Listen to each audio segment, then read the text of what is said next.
Hello guys, मैं हूं आपका दोस्त आशीष। मैं आप सबके लिए एक ख़ास चैनल बनाया है। मैंने आप सबके लिए एक ख़ास चैनल बनाया है। उस चैनल का नाम है कंप्यूटर वाले, जिसका कि स्पेलिंग होता है COMPUTERWALEE।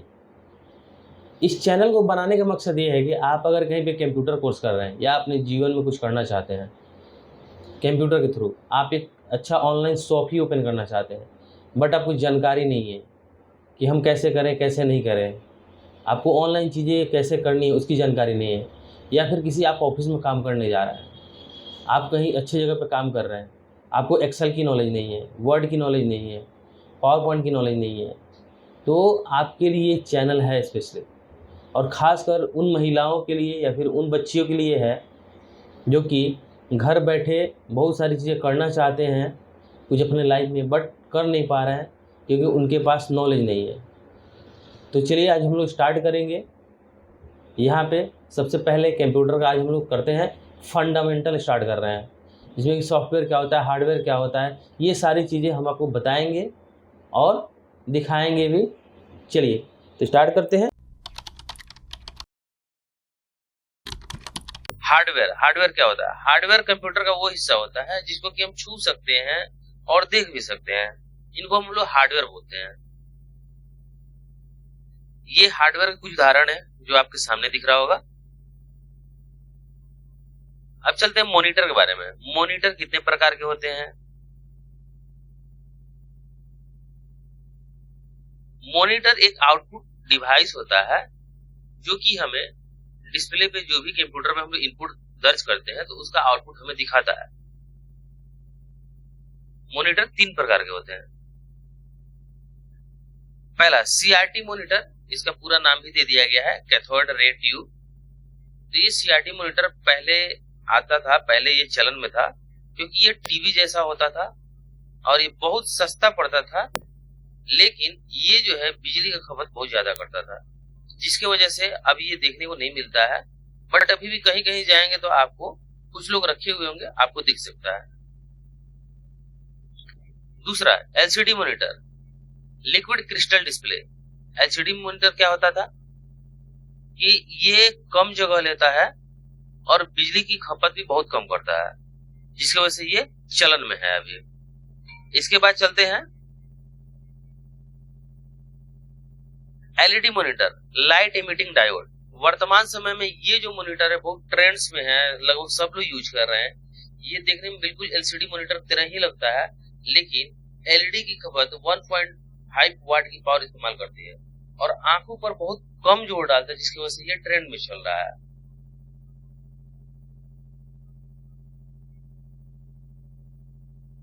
अब देखते हैं कीबोर्ड। कीबोर्ड क्या है? कीबोर्ड एक इनपुट डिवाइस है जिसकी मदद से हम कुछ निर्देशों को टाइप करते हैं। कंप्यूटर में टाइप करते हैं तो कीबोर्ड से जो भी चीज टाइप करते हैं हमें कंप्यूटर स्क्रीन पे दिखाई देता है।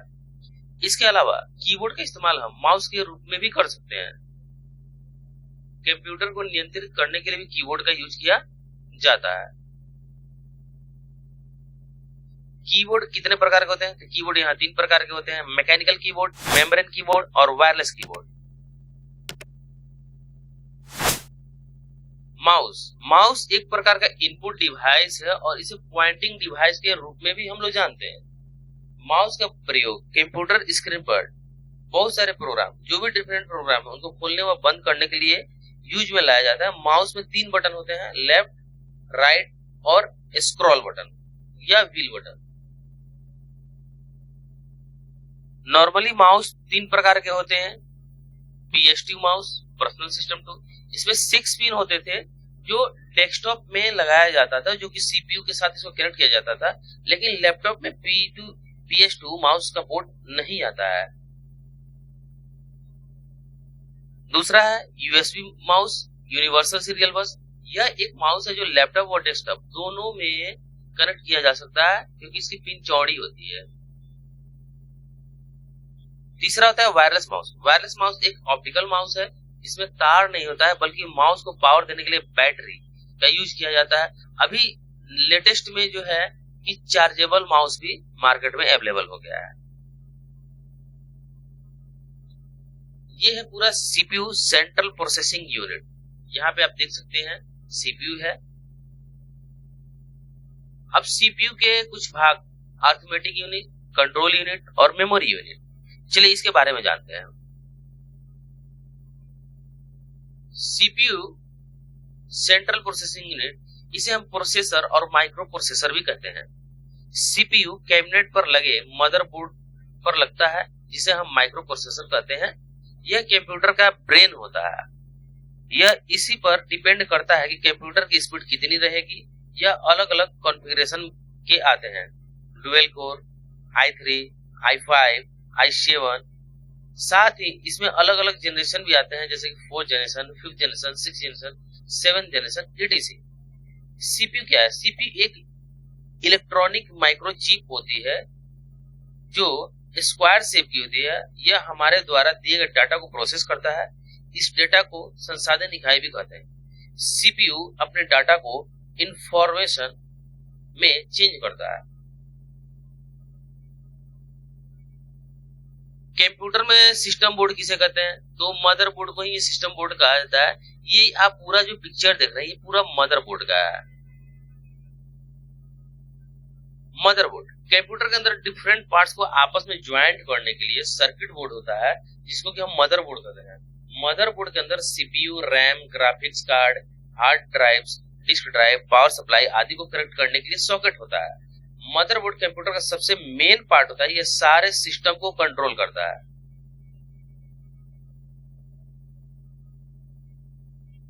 अब चलते हैं, बात करते हैं रैम की, जिसको कि हम लोग प्राइमरी मेमोरी भी कहते हैं। इसका पूरा नाम होता है रैंडम एक्सेस मेमोरी। रैम को वोलेटाइल मेमोरी भी कहते हैं, क्योंकि यह टेम्पोररी मेमोरी कहते हैं। यह हमारे कंप्यूटर में अस्थायी रूप से रहती है। इसमें जो भी डेटा हम लोग एंट्री करते हैं अपने कंप्यूटर में, तो सबसे पहले रैम पे जाकर टेम्पोररी फाइल उसका बनता है, इसलिए इसको हम लोग वोलेटाइल मेमोरी भी कहते हैं। रैम जो है बहुत सारे इसके जीबी में आते हैं, 1 GB, 2 GB, 4 GB, 8 GB, 16 GB, 32 GB इत्यादि। नॉर्मली वर्क करने के लिए हम लोग 4 GB रैम का उपयोग करते हैं, लेकिन आपको हेवी प्रोग्राम्स वगैरह चलाने हैं तो उसके अकॉर्डिंग हम लोग रैम को लगाना जरूरी होता है। नॉर्मली यूज के लिए 4 GB रैम काफी होता है, मगर हेवी प्रोग्राम अगर आपको चलाना हो तो उसके लिए आप उसके सिस्टम के अकॉर्डिंग, आप अपने प्रोग्राम के अकॉर्डिंग रैम को अपग्रेड कर सकते हैं। रैम दो प्रकार के होते हैं, डायनेमिक रैम और स्टैटिक्स रैम। डायनेमिक रैम, इसे हम डी रैम भी कहते हैं। इसमें एक ट्रांजिस्टर और एक कैपेसिटर लगा होता है, लेकिन डी रैम को बार बार रिफ्रेश करना पड़ता है। किसी भी रैम में बिजली चली जाने पे रैम में जो टेम्पोररी फाइल जमा रहती है वो नष्ट हो जाती है। डी रैम की स्पीड थोड़ी धीमी होती है, जिसकी वजह से इसको बार बार रिफ्रेश करना पड़ता है। दूसरा स्टैटिक्स रैम्स, इसे हम एस रैम भी कहते हैं। इसमें एक से अधिक ट्रांजिस्टर लगे होते हैं। इसमें डेटा तब तक रहता है जब तक पावर सप्लाई होता है। कंप्यूटर बंद होने पर ये भी अपनी मेमोरी खो देता है। डी रैम के बारे में जानते हैं, जिसको कि डायनेमिक रैंडम एक्सेस मेमोरी कहते हैं, और ये डीडीआर के रूप में आता है। डीडीआर, DDR2, DDR3, DDR4 ये प्रकार है। DDR1, DDR2, DDR3, DDR4 ये क्या है? डी रैम के प्रकार है। अब DDR का पूरा नाम होता है डबल डाटा रेट। अब बात करते हैं नॉन वोलेटाइल मेमोरी, जिसको कि हम लोग रोम बोलते हैं। इसके बारे में जानते हैं। रोम रीड वाली मेमोरी होता है, जिसका पूरा नाम, ये नॉन वोलेटाइल मेमोरी कहा जाता है। इसे हम अस्थायी स्मृति के रूप में जानते हैं। रोम में बिजली चले जाने के बाद भी हमारा डेटा क्या रहता है? सेव रहता है। रोम में डेटा जो होता है परमानेंटली स्टोर किया जा सकता है। इसमें क्लॉक, कैलेंडर और डेट प्रोग्राम भी स्टोर रहते हैं। यहाँ पे आपको एक राइट साइड में नीचे पिक्चर दिखाया गया है, ये मदरबोर्ड पे लगा रहता है। यहाँ पे एक बैटरी लगी रहती है। इस बैटरी की मदद से जो है हमारा डेट, टाइम, लाइट चली जाने पर या हम सिस्टम को बंद कर देते हैं, फिर भी हमारा सारा चीज क्या रहता है? डेट, टाइम वगैरह सारा सुरक्षित रहता है, वो सारा चलते रहता है। रोम को हार्डवेयर लैंग्वेज में बायोस यानी बेसिक इनपुट आउटपुट सिस्टम के नाम से भी जाना जाता है। वर्तमान में रोम 3 प्रकार के होते हैं। पीरोम, ईपीरोम और ईईपीरोम, इन सब का पूरा डिटेल्स भी दे दिया गया है। इसका पूरा नाम क्या होता है, पीरोम का, ईपीरोम का और ईईपीरोम का। अब चलते हैं एसएमपीएस के बारे में जानते हैं। एसएमपीएस होता क्या है? एसएमपीएस का पूरा नाम होता है स्विच मोड पावर सप्लाई। हमारे घरों में जो पावर सप्लाई होती है वो एसी यानी अल्टरनेटिव करंट के फॉर्म में होती है, लेकिन एसएमपीएस क्या करता है, एसी करंट को डीसी में यानी डायरेक्ट करंट में कन्वर्ट कर देता है, क्योंकि हमारे कंप्यूटर को चलाने के लिए डीसी करंट की ही आवश्यकता होती है। अब जानते हैं कि हार्ड डिस्क क्या होता है और उसका कंप्यूटर में क्या यूज होता है। हार्ड डिस्क एक स्टोरेज डिवाइस है। इसका उपयोग डाटा को कंप्यूटर में स्टोर करने के लिए किया जाता है। हार्ड डिस्क डाटा को परमानेंटली स्टोर करता है। डाटा डिलीट ना करने तक मेमोरी में रहता है। हार्ड डिस्क इंटरनल और एक्सटर्नल दोनों प्रकार के होते हैं। हार्ड डिस्क भी दो प्रकार के होते हैं। एक तो हो गया साटा हार्ड डिस्क और एक हो गया एसएसडी हार्ड डिस्क। अब देखिए साटा हार्ड डिस्क में होता क्या है, साटा का पूरा नाम होता है सीरियल एडवांस्ड टेक्नोलॉजी अटैचमेंट, और एसएसडी का मतलब क्या होता है, सॉलिड स्टेट ड्राइव। अब जानते हैं इस हार्ड डिस्क के बारे में। साटा हार्ड डिस्क जो होता है वो एक केबल के माध्यम से मदरबोर्ड में उसको कनेक्ट किया जाता है और उसको पावर दिया जाता है। उसमें एक प्रकार का मूवेबल डिस्क लगा रहता है जो कि घूमता है और उस पे हेड होता है जो कि डेटा को पढ़ता है। यहाँ पे आपको पिक्चर भी दिखाया गया है। ये जो है हेड है, ये डेटा को क्या करता है, पढ़ता है। आगे बढ़ते हैं।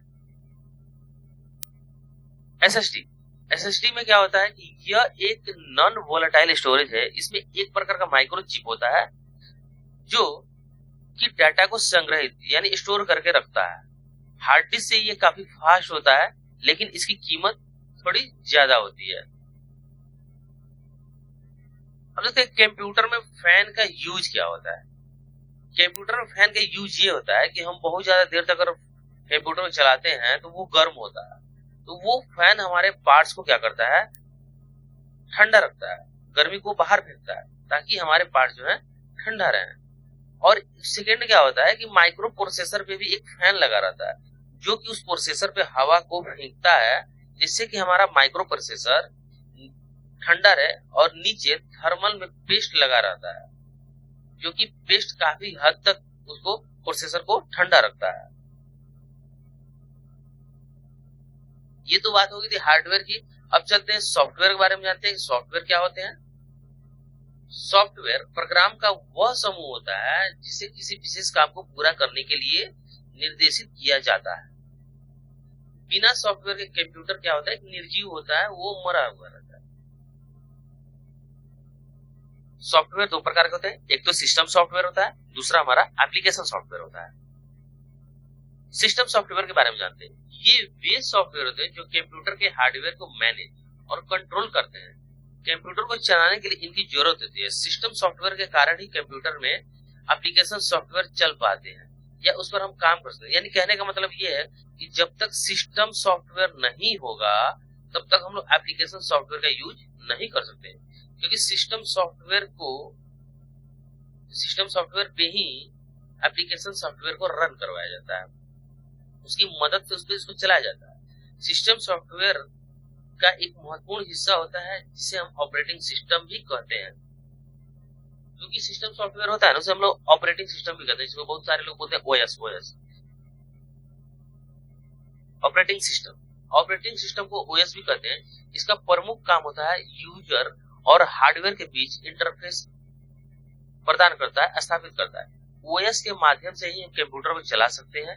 बिना ऑपरेटिंग सिस्टम के हम कंप्यूटर को ऑन नहीं कर सकते, क्योंकि वो उसका स्क्रीन ही नहीं आएगा। ऑपरेटिंग सिस्टम सारे हार्डवेयर और सॉफ्टवेयर पर कंट्रोल करता है।